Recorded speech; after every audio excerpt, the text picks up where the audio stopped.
Dear students, welcome you all. In this class, we are going to learn the salient features of UK Constitution. This video is helpful for the students who are studying BA 3rd SEM Political Science under Mangalore University. There are so many features in British Constitution. Here we are studying 14 most important features. The first one is partly written and partly unwritten Constitution. Some parts of British Constitution are in written form such as Magna Carta, Bill of Rights, Parliamentary Act of 1911, etc. Whereas the unwritten part is more prominent and impressive than the written one. The Constitution is largely based upon the customs and conventions of the British society. ಮೊದಲನೇ ಲಕ್ಷಣ ಭಾಗಶಃ ಲಿಖಿತ ಮತ್ತು ಭಾಗಶಃ ಅಲಿಖಿತ ಸಂವಿಧಾನ. Britain ಸಂವಿಧಾನ ಕೆಲವು ಭಾಗಗಳು ಲಿಖಿತ ರೂಪದಲ್ಲಿವೆ. ಉದಾಹರಣೆಗೆ ಮ್ಯಾಗ್ನಾ ಕಾರ್ಟಾ, ಹಕ್ಕುಗಳ ಮಸೂದೆ, 1911 ಸಂಸದೀಯ ಕಾಯ್ದೆ ಮೊದಲಾದವುಗಳು. ಆದರೆ ಅಲಿಖಿತ ರೂಪದಲ್ಲಿರುವ ಅಂಶಗಳು ಲಿಖಿತ ರೂಪದ ಅಂಶಗಳಿಗಿಂತ ಹೆಚ್ಚು ಮಹತ್ವವನ್ನು ಪಡೆದಿವೆ. ಬ್ರಿಟನ್ನಿನ ಸಂವಿಧಾನ ಬ್ರಿಟನ್ ಸಮಾಜದ ರೂಢಿ ಮತ್ತು ಸಂಪ್ರದಾಯಗಳನ್ನು ಆಧರಿಸಿದಂತಹ ಸಂವಿಧಾನವಾಗಿದೆ. The second feature is it is evolutionary. The British constitution has been developed in a gradual manner. It is the oldest among the existing constitutions in the world. Nobody can possible to tell the date and place of making this constitution. ಬ್ರಿಟನ್ನಿನ ಸಂವಿಧಾನ ವಿಕಾಸವಾದಂತಹ ಒಂದು ಸಂವಿಧಾನ. ಬ್ರಿಟನ್ನಿನ ಸಂವಿಧಾನ ಪ್ರಸ್ತುತ ಪ್ರಪಂಚದಲ್ಲಿ ಅಸ್ತಿತ್ವದಲ್ಲಿರುವ ಸಂವಿಧಾನಗಳಲ್ಲೇ ಅತ್ಯಂತ ಹಳೆಯ ಸಂವಿಧಾನವಾಗಿದೆ. ಇದು ಕಾಲಕ್ರಮೇಣ ಬೆಳೆದು ಬಂದಂತಹ ಸಂವಿಧಾನ.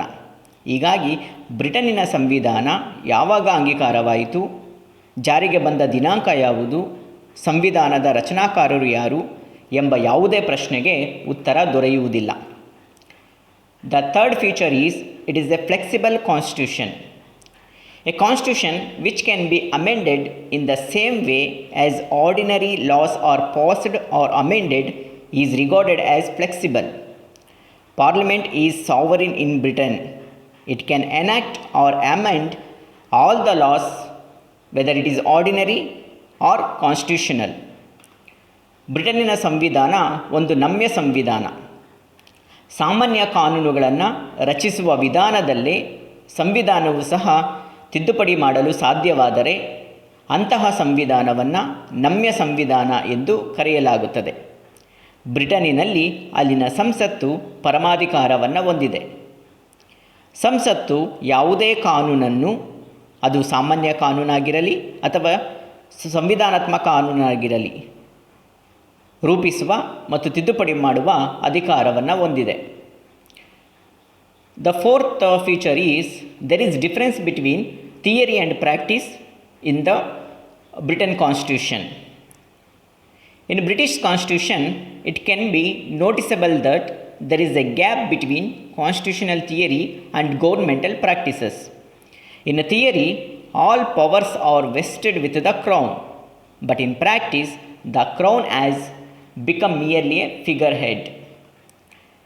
ಬ್ರಿಟನ್ನಿನ ಸಂವಿಧಾನದಲ್ಲಿ ಅಲ್ಲಿನ ಸಿದ್ಧಾಂತ ಮತ್ತು ಆಚರಣೆಗಳ ನಡುವೆ ಹಲವಾರು ವ್ಯತ್ಯಾಸಗಳನ್ನು ನಾವು ಕಾಣಬಹುದು. ಇಂಗ್ಲೆಂಡಿನ ಸಂವಿಧಾನದಲ್ಲಿ ಸಿದ್ಧಾಂತ ಮತ್ತು ಆಚರಣೆಗಳ ನಡುವೆ ಅಗಾಧವಾದ ಅಂತರವಿದೆ. ಸೈದ್ಧಾಂತಿಕವಾಗಿ ಅಲ್ಲಿನ ರಾಜ ಅಥವಾ ರಾಣಿ ಪರಮಾಧಿಕಾರವನ್ನು ಹೊಂದಿದ್ದರೆ, ಆಚರಣೆಯಲ್ಲಿ ಅಲ್ಲಿನ ಸಂಸತ್ತು ಪರಮಾಧಿಕಾರವನ್ನು ಹೊಂದಿದೆ. ರಾಜ ಅಥವಾ ರಾಣಿ ಕೇವಲ ನಾಮಮಾತ್ರ ಅಧಿಕಾರವನ್ನು ಮಾತ್ರ ಚಲಾಯಿಸುತ್ತಾರೆ. The another feature of the British constitution is it is a unitary system. In a unitary system all powers are concentrated in a single government instead of dividing between two types of governments as in federal system. In Britain, the entire power is centralized in a single government of center at London. ಮತ್ತೊಂದು ಪ್ರಮುಖವಾಗಿರತಕ್ಕಂತಹ ಲಕ್ಷಣ ಏಕಾತ್ಮಕ ಸರ್ಕಾರದ ವ್ಯವಸ್ಥೆ. ಏಕಾತ್ಮಕ ವ್ಯವಸ್ಥೆಯಲ್ಲಿ ಅಧಿಕಾರಗಳೆಲ್ಲವೂ ಒಂದೇ ಸರ್ಕಾರದಲ್ಲಿ ಕೇಂದ್ರೀಕೃತವಾಗಿರುತ್ತವೆ.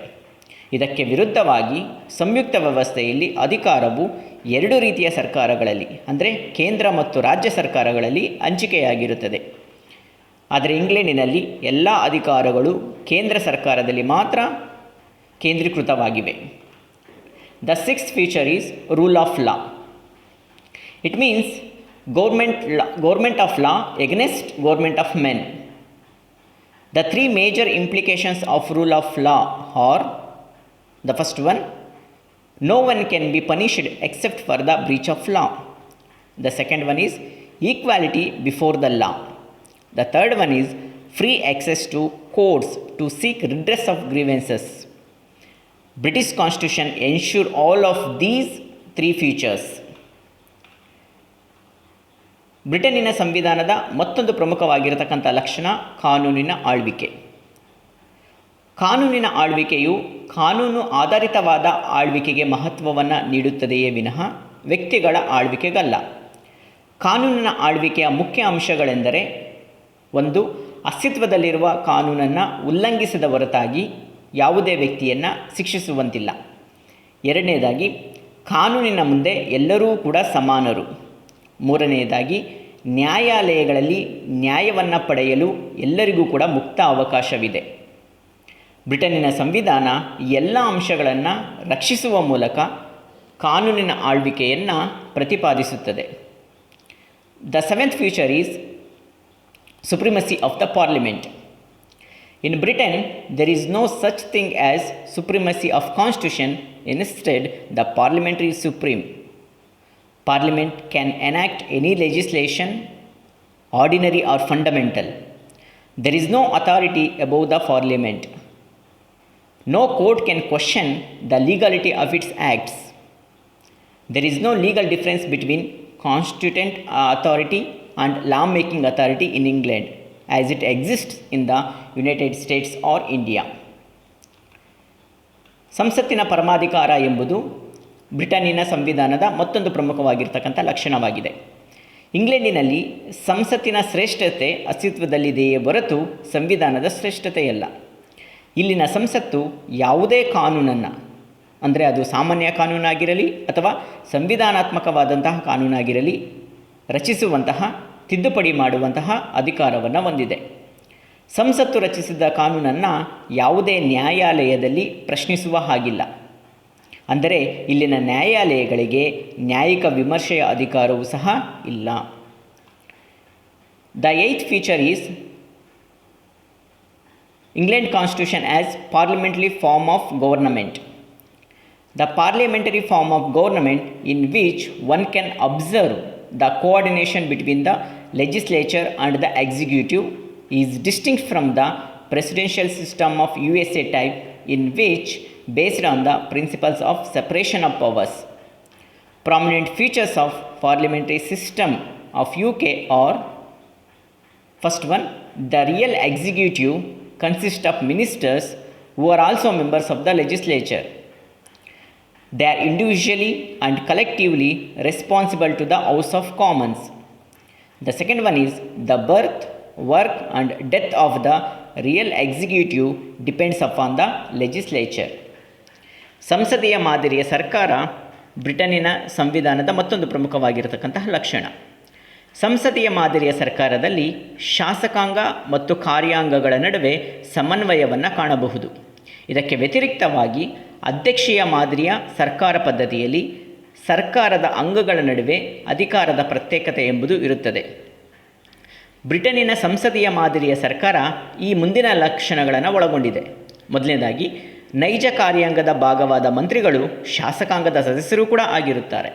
ಎರಡನೇದಾಗಿ, ಮಂತ್ರಿಗಳು ವೈಯಕ್ತಿಕವಾಗಿ ಮತ್ತು ಸಾಮೂಹಿಕವಾಗಿ ಸಾಮಾನ್ಯರ ಸಭೆಗೆ ಜವಾಬ್ದಾರಿಯುತರಾಗಿರುತ್ತಾರೆ.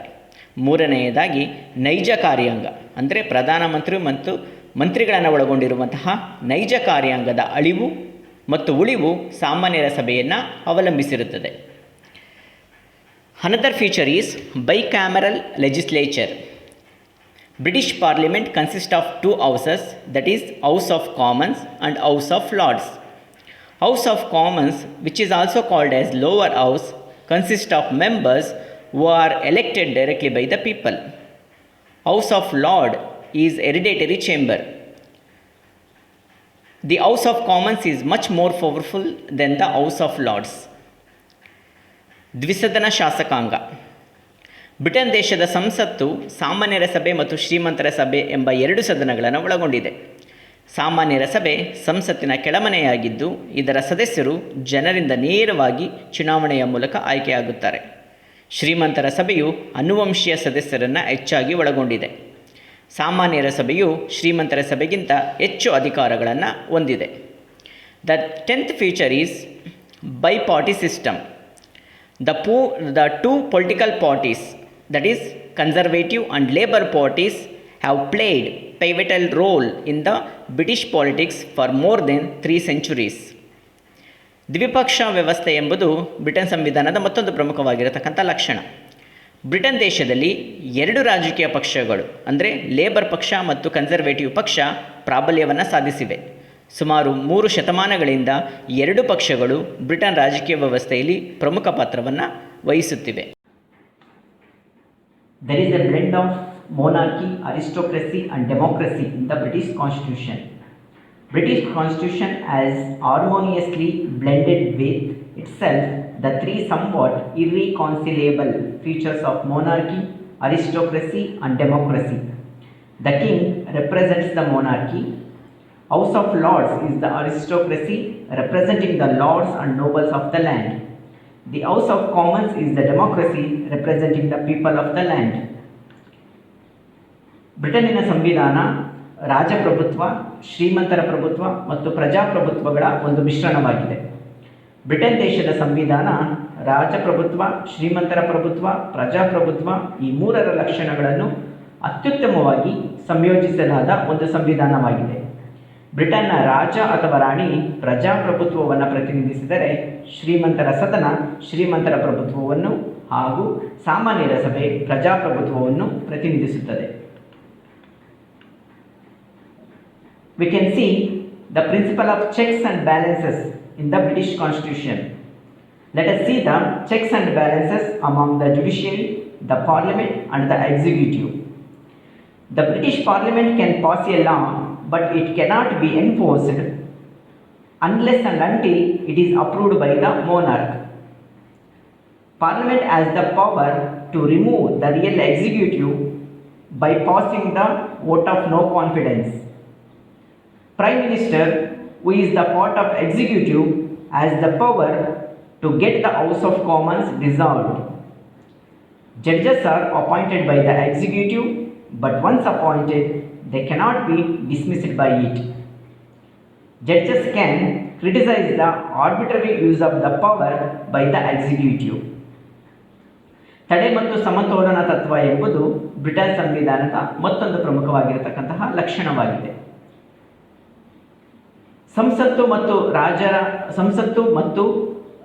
ರಾಜ ಅಥವಾ ರಾಣಿಯ ನಡುವಿನ ತಡೆ ಮತ್ತು ಸಮತೋಲನವನ್ನು ನೋಡುವುದಾದರೆ, ಬ್ರಿಟನ್ನ ಸಂಸತ್ತು ಯಾವುದೇ ಮಸೂದೆಯನ್ನು ಅಂಗೀಕರಿಸಬಹುದು. ಆದರೆ ಅದು ಶಾಸನವಾಗಬೇಕಾದರೆ ರಾಜ ಅಥವಾ ರಾಣಿಯ ಅಂಗೀಕಾರ ಅಗತ್ಯವಾಗಿ ಬೇಕಾಗಿರುತ್ತದೆ.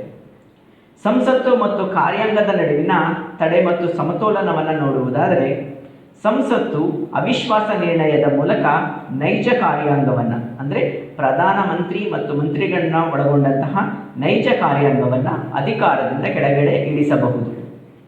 ಹಾಗೆಯೇ ನೈಜ ಕಾರ್ಯಾಂಗದ ಭಾಗವಾದ ಪ್ರಧಾನಮಂತ್ರಿಗಳು ರಾಜ ಅಥವಾ ರಾಣಿಗೆ ಶಿಫಾರಸು ಮಾಡುವುದರ ಮೂಲಕ ಸಾಮಾನ್ಯರ ಸಭೆಯನ್ನು ವಿಸರ್ಜಿಸುವಂತೆ ಮಾಡಬಹುದು.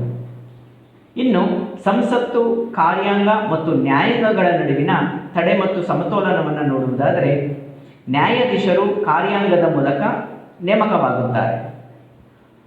ಆದರೆ ಒಮ್ಮೆ ನೇಮಕವಾದ ನಂತರ ಅವರನ್ನು ತೆಗೆಯುವ ಅಧಿಕಾರ ಕಾರ್ಯಾಂಗಕ್ಕೆ ಇಲ್ಲ. ಹಾಗೆಯೇ ನ್ಯಾಯಾಲಯ ಕಾರ್ಯಾಂಗದ ಅಧಿಕಾರದ ದುರುಪಯೋಗವನ್ನು ಟೀಕಿಸಬಹುದು. The 13th feature of the British Constitution is it is a hereditary element. Monarchy is hereditary and the House of Lords is mostly composed of the hereditary peers. ಅನುವಂಶೀಯತೆ ಎಂಬುದು ಬ್ರಿಟನ್ ಸಂವಿಧಾನದ ಮತ್ತೊಂದು ಲಕ್ಷಣವಾಗಿದೆ. ರಾಜ ಅಥವಾ ರಾಣಿ ಮತ್ತು ಶ್ರೀಮಂತರ ಸದನ ಬಹುತೇಕ ಸದಸ್ಯರು ಅನುವಂಶೀಯ ಆಧಾರದ ಮೇಲೆ ನೇಮಕವಾಗುತ್ತಾರೆ. The last feature is independency of the judiciary. So far as the judiciary is concerned, there is separation of powers in England. Judiciary is the guardian of the liberties of the people. Hence, it is required that judiciary should be independent. Britain ಸಂವಿಧಾನದ ಕೊನೆಯ ಪ್ರಮುಖ ಲಕ್ಷಣ ಸ್ವತಂತ್ರ ನ್ಯಾಯಾಂಗ ವ್ಯವಸ್ಥೆ. Britain ನ್ಯಾಯಾಂಗಕ್ಕೆ ಸಂಬಂಧಿಸಿದಂತೆ ಸರ್ಕಾರದ ಅಂಗಗಳ ನಡುವೆ ಅಧಿಕಾರದ ಪ್ರತ್ಯೇಕತೆಯನ್ನು ಕಾಣಬಹುದು. ನ್ಯಾಯಾಧೀಶರನ್ನು ನೇಮಕ ಮಾಡುವ ಅಧಿಕಾರ ಕಾರ್ಯಾಂಗಕ್ಕೆ ಇದೆ. ಆದರೆ ಏಕಪಕ್ಷೀಯವಾಗಿ ಕಾರ್ಯಾಂಗವೇ ನ್ಯಾಯಾಧೀಶರನ್ನು ಅಧಿಕಾರದಿಂದ ತೆಗೆಯಲು ಸಾಧ್ಯವಿಲ್ಲ.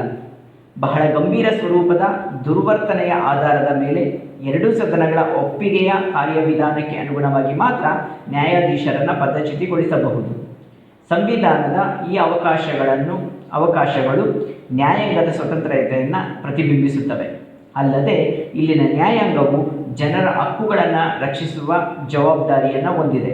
ಆದುದರಿಂದ ನ್ಯಾಯಾಂಗವು ಸ್ವತಂತ್ರತೆಯನ್ನು ಹೊಂದಿರುವುದು ಅಗತ್ಯ.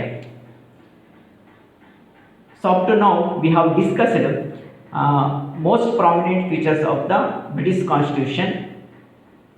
If you want to know more information, you can read the book World Constitution written by Vishnu Bhagavan, and also you can read World Constitutions written by Dr. S.N. Dubey. Thank you very much.